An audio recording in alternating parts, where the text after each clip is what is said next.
नमस्कार. आज आपण श्री सत्यनारायणाची कथा श्रवण करणार आहोत. अध्याय पहिला, सत्यनारायणाची कथा. आता श्री सत्यनारायणाच्या कथेला प्रारंभ होत आहे. श्री गजाननाला नमस्कार असो.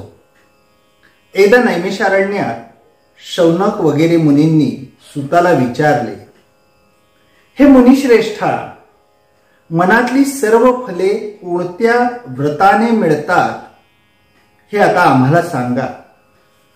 त्यावर सूत म्हणतात, पूर्वी नारदाने हाच प्रश्न भगवान श्री विष्णूंना विचारला होता. ती हकीकत मी आज तुम्हाला सांगतो. एकदा नारद मुनी पृथ्वीवर हिंडत असताना तेथे अनंत जन्म घेऊन सर्वजण खूप दुःखे भोगताना त्यांना दिसले. तेव्हा लगेच वैकुंठात जाऊन त्यांनी विष्णूंना मनोभावे स्तुती केली आणि भगवान श्री विष्णूंची स्तुती केल्यानंतर त्याला प्रसन्न करून घेतले. नंतर ते म्हणाले, आपली कृपा असेल तर पृथ्वीवरील सर्व लोकांची दुःखे नाहीशी होतील असा काही उपाय असेल तर तो अवश्य सांगा. ते ऐकून भगवान श्री विष्णू म्हणाले, नारदा, मी तुझ्यावर प्रसन्न आहे. स्वर्गात किंवा मृत्यू लोकात कोणालाही माहीत नसलेले असे पुण्यकारक व्रत मी आज तुला सांगतो. हे व्रत करणारा सर्व काळ सुख भोगून मोक्ष पदाला जातो. हे व्रत दुःखाचा नाश करणारे, धन धान्य सौभाग्य व संतती देणारे आहे. याला श्री सत्यनारायणाचे व्रत असे म्हणतात. सूर्यास्तानंतर 2 तासात केव्हा तरी श्री सत्यनारायणाचे पूजन करावे. केळी, दूध, तूप, साखर व रवा हे सर्व जिन्नस समप्रमाणात म्हणजे सव्वाच्या मापाने, म्हणजे 1.25 पावशेर, 1.25 छेर, 1.25 किलो या प्रमाणात घेऊन त्याचा प्रसाद सत्यनारायणाला अर्पण करावा. आपले बंधू बांधव, परिवार, मित्र यांच्यासह श्री सत्यनारायणाची कथा ऐकून तीर्थप्रसाद घ्यावा. नंतर सर्वांसह भोजन करावे. श्री सत्यनारायणाची पूजा देवळात किंवा पवित्र जागी अशा ठिकाणी करावी. हे व्रत केले असता मनुष्याच्या सर्व इच्छा पूर्ण होतात. या कलियुगात सर्व जीवांना दुःख नाशाचा हाच एक सोपा उपाय असा सांगितलेला आहे. हरये नमः, हरये नमः. श्री स्कंद पुराणातील रेवाखंडातील श्री सत्यनारायण कथेचा पहिला अध्याय इथे समाप्त झाला. श्री सत्यनारायणाची कथा अध्याय दुसरा. भगवान श्री विष्णू त्यानंतर पुढे सांगतात, हे व्रत पूर्वी कोणी केले होते ती कथा आता तुम्ही ऐका. सुंदर व पवित्र अशा वाराणसी नगरीमध्ये एक ब्राह्मण राहत होता. तो दारिद्र्याने त्रासलेला होता. तो रोज भिक्षा मागण्यासाठी पूर्ण नगरामध्ये हिंडत असे. त्याचे दुःख पाहून एकदा भगवंतांनी वृद्ध ब्राह्मणाचे रूप घेतले व ते त्याला म्हणाले, हे ब्राह्मणा, तुझे दुःख पाहून मला दया येते. तू आता सर्व दुःखांचा नाश करणारे असे श्री सत्यनारायणाचे व्रत कर. असे सांगून श्री भगवंतांनी त्याला श्री सत्यनारायणाच्या पूजेचे सर्व विधान सांगितले.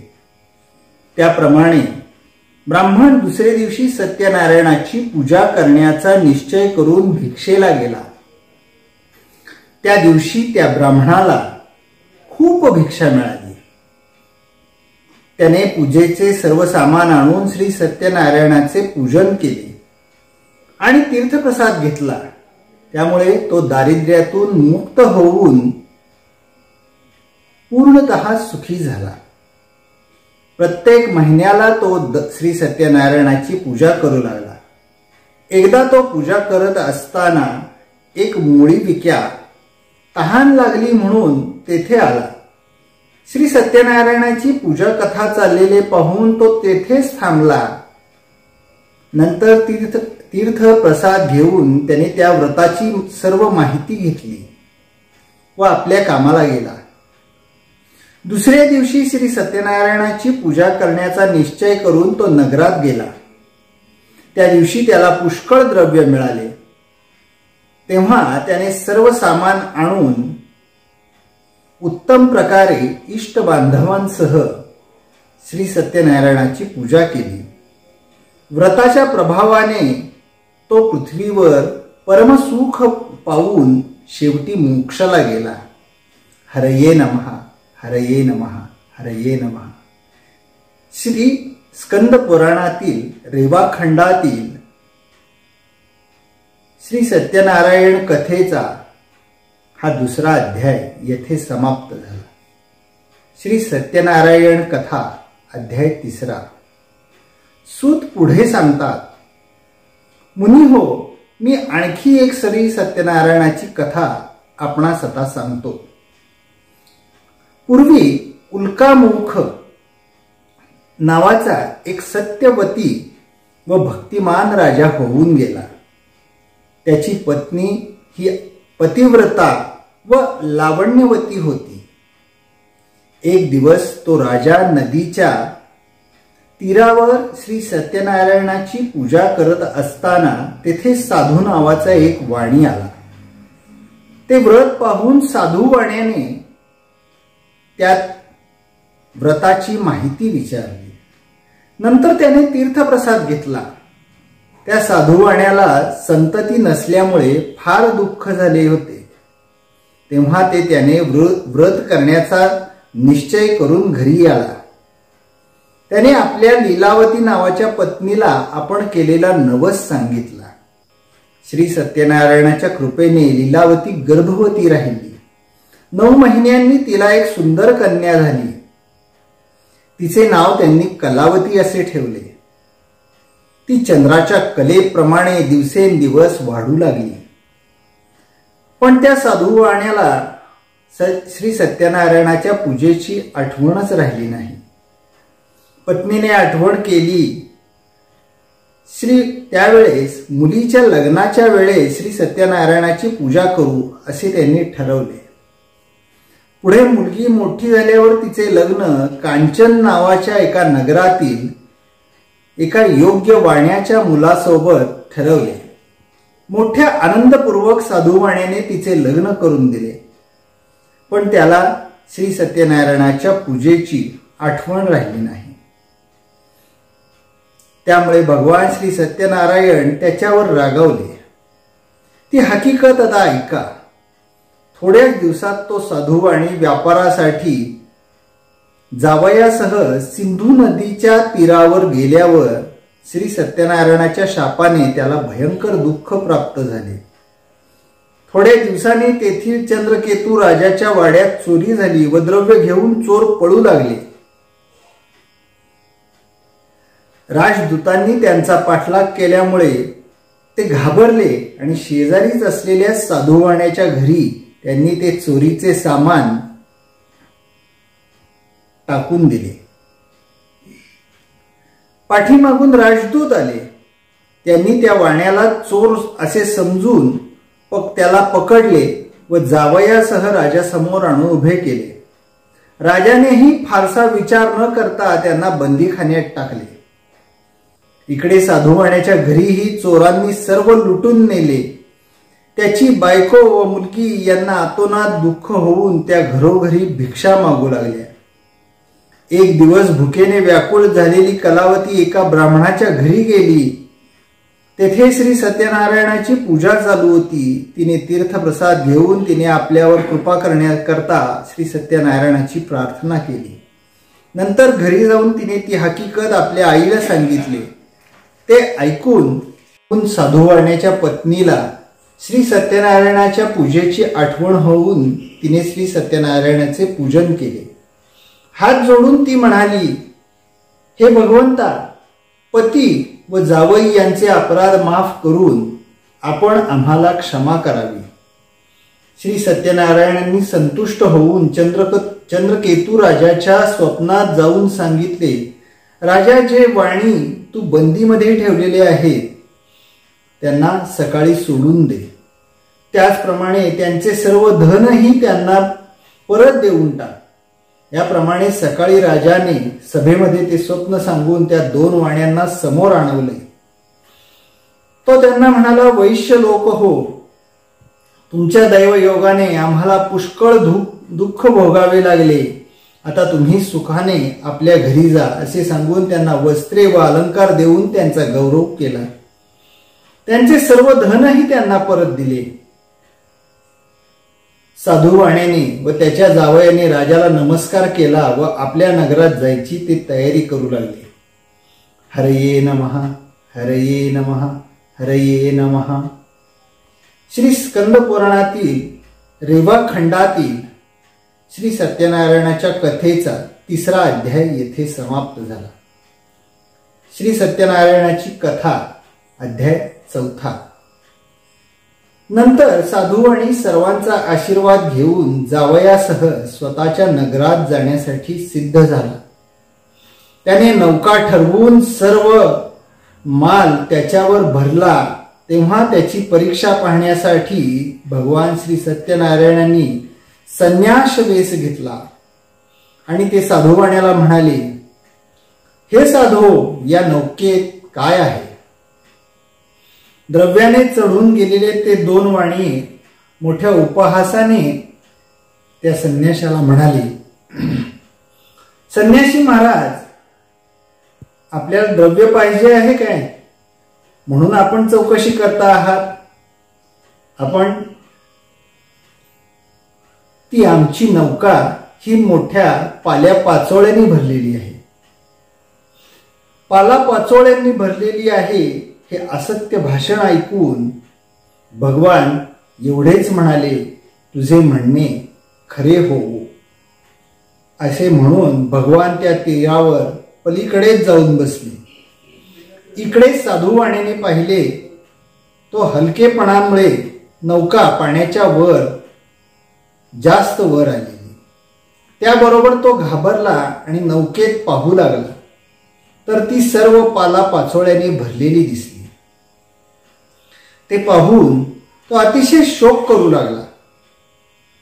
तेव्हा त्याचा जावई म्हणाला, महाराज, उगाच शोक करत बसू नका. त्या संन्याशाच्या शापामुळेच हे सर्व झालेले आहे. आपण आता त्याला शरण जाऊ. जावयाचे हे बोलणे ऐकून साधूवाणी त्या संन्याशाजवळ गेला व नमस्कार करून आदरपूर्वक म्हणाला, महाराज, मगाशी मी खोटे बोललो, मला क्षमा करावी. असे म्हणून साधूवाण्याने पुन्हा पुन्हा नमस्कार केला. तेव्हा संन्यास वेशधारी भगवान म्हणाले, तू शोक करू नकोस. तू माझे पूजन विसरलास म्हणून तुला हे दुःख प्राप्त झाले. तेव्हा साधूवाणी दीनवाणीने म्हणाला, भगवान, माझ्यावर कृपा करा. मी तुम्हाला शरण आलो आहे. त्याच्यावर प्रसन्न होऊन इच्छित वर साधूवाण्याला देऊन भगवान गुप्त झाले. नंतर साधूवाणी नौकेवर जाऊन बसतो तो नौका द्रव्याने पूर्ण भरलेली दिसली. तेव्हा साधूवाणीने मित्रांसह व जावयासह श्री सत्यनारायणाची यथासांग पूजा केली. नंतर नौका पाण्यात लोटून तो घरी जाण्यास निघाला. त्याच्या नगराच्या जवळ तीरावरती आल्यावर त्याने एक दूत घरी पत्नीला कळवण्याकरता पाठवला. दूताने सांगितलेले वर्तमान ऐकून साधूवाण्याची पत्नी पती दर्शनासाठी बंदरावर आली. जाताना मुलीला श्री सत्यनारायणाची पूजा कर असे सांगून ती घाईने गेली. आईने सांगितल्याप्रमाणे कलावतीने श्री सत्यनारायणाची पूजा केली व ती पतीच्या दर्शनासाठी उत्सुक असल्यामुळे तीर्थप्रसाद न घेता तीही तशीच बंदरावर निघून गेली. त्यामुळे रागावलेल्या श्री सत्यनारायण प्रभूने त्यांनी तिचा पती असलेली नौका पतीसह पाण्यात बुडवली. ते पाहून कलावती शोकाने विव्हळ होऊन जमिनीवर पडली. भयभीत झालेल्या साधुवाणी आणि त्याची पत्नी हा प्रकार पाहून आश्चर्यचकित झाले, घाबरून गेले. कलावती व तिची आई यांनी अत्यंत शोक केला आणि कलावती सती जाण्यासाठी सिद्ध झाली हे पाहून साधुवाणी म्हणाला, हे संकट टळेल तर मी श्री सत्यनारायणाची पूजा बांधेन, पूजा करेन. ते ऐकून दीनदयाळू श्री सत्यनारायण आकाशवाणीने प्रकटले व म्हणाले, हे साधू, तुझी कन्या तीर्थप्रसादाचा त्याग करून पतिदर्शनासाठी आली आहे. त्यामुळे हा प्रकार घडला आहे. ती घरी जाऊन तीर्थप्रसाद घेऊन येईल तर तिला तिचा पती निसंशय प्राप्त होईल. ही आकाशवाणी ऐकून कलावती घरी गेली. तीर्थप्रसाद घेऊन ती परत बंदरात आली. तोच तिचा पती स्वजनांसह तिच्या दृष्टीस पडला. मग ते सर्वजण अतिशय आनंदित होऊन घरी गेले. नंतर तो साधुवाणी प्रत्येक पौर्णिमेला व संक्रांतीला श्री सत्यनारायणाची पूजा करू लागला. या लोकी तो सुखी झाला आणि शेवटी मोक्षाला गेला. हरये नमः, हरये नमः, हरये नमः. श्री स्कंद पुराणातील रेवाखंडातील श्री सत्यनारायणाच्या कथेचा चौथा अध्याय येथे समाप्त झाला. श्री सत्यनारायणाची कथा अध्याय 5. सूत पुढे सांगतात, पूर्वी अंगध्वज नावाचा एक राजा होऊन गेला. एक दिवस मृगया करून तो परत येत असताना वाटेत त्याला एका वडाच्या झाडाजवळ काही गवळी भक्तिभावाने श्री सत्यनारायणाची पूजा करत असलेले दिसले, परंतु राजा पुढेही गेला नाही व श्री सत्यनारायण प्रभूंना नमस्कारही केला नाही. तरी सुद्धा त्या गवळ्यांनी राजा पुढे श्री सत्यनारायणाचा प्रसाद आणून ठेवला. नंतर त्या गवळ्यांनी आपल्या बांधवासह व मित्रासह तीर्थप्रसाद आनंदाने भक्षण केला व राजाने प्रसादाचा अभेर केल्यामुळे तो फार दुःखी झाला. संपत्ती सर्व नाश पावली. श्री सत्यनारायणाची अवकृपा आहे हे जाणून राजा पुन्हा त्या गवळ्यांजवळ गेला व भक्तियुक्त अंतःकरणाने त्याने श्री सत्यनारायणाचे पूजन केले.